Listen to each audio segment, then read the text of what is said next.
machine ਆ ਤੁਹਾਡੀ ਕਾਫੀ machine ਇਹ ਮਨੂਰ ਦੀ ਇਹਨੂੰ ਗੱਡੀ ਦੇ ਵਿੱਚ ਰੱਖ ਗੱਡੀ ਦਾ ਅਗਲੇ ਪਾਸੇ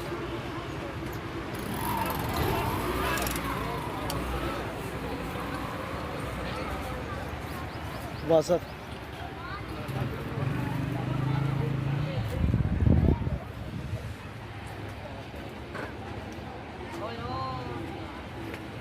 ਸਾਰਾ ਸਮਾਨ ਲੈ ਗਏ ਤੇ ਇਹ ਸਾਰਾ ਹੁਣ ਕੱਢੋ ਇਹਦੇ ਛੱਡ